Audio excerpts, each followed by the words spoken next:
ils ont fermé notre visage un peu. On est arrivé sur où on su que cela. C'est ça. On dit on peut nous a attrapé. On m'a attrapé sur mes pieds et puis mes mains. On est parti. Et je me suis couché. On m'a accusé. C'est ça, sans sortir.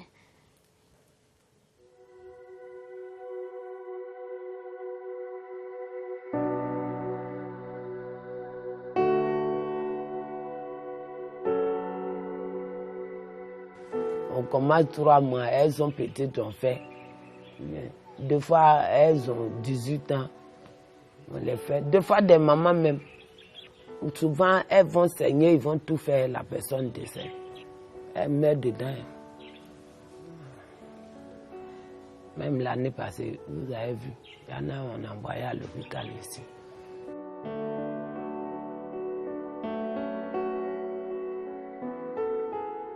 Ce que je retiens encore, c'est que quand ils ont fini de m'exciser, qu'on m'a fait debout, celles qu'on avait fait avant moi, ils étaient assis sur des feuilles. J'ai vu du sang partout.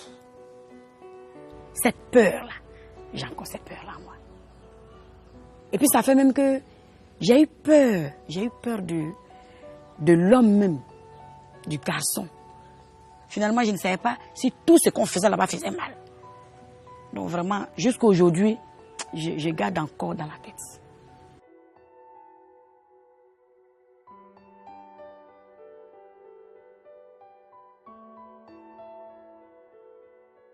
Les conséquences sont immédiates. Il y a l'hémorragie, le traumatisme. Et l'hémorragie même peut entraîner la mort subite. Il y a les kéroïdes, l'accouchement difficile, les fistules. Donc l'excision n'est pas une bonne pratique. J'ai des problèmes des urines. Ça coule seul. Quand je me couche, ça coule seul.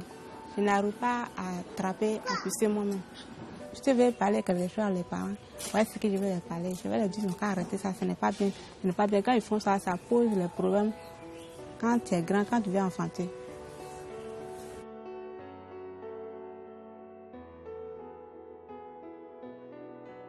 La loi devait être en vigueur et ça coïncidait avec la guerre.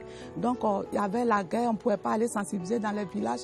Et quand tout est rentré en ordre, on a commencé à faire lutte contre les violences basées sur les gens, les MGF surtout. Mais aujourd'hui, beaucoup de filles vont à l'école. Beaucoup de filles savent que l'excision, ce n'est pas une bonne chose. Les mentalités ont changé. Surtout que maintenant, quand on prend une exciseuse, on la met en prison. De bouche à oreille, ça s'en va.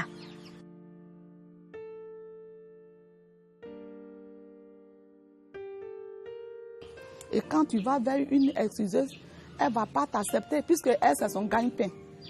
Mais nous insistons, on insiste.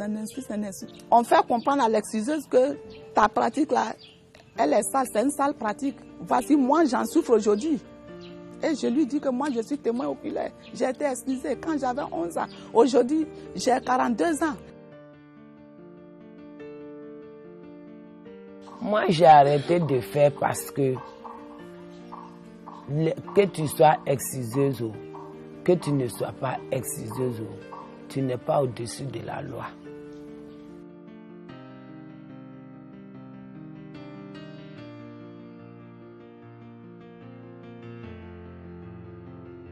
Nous sommes à la lutte.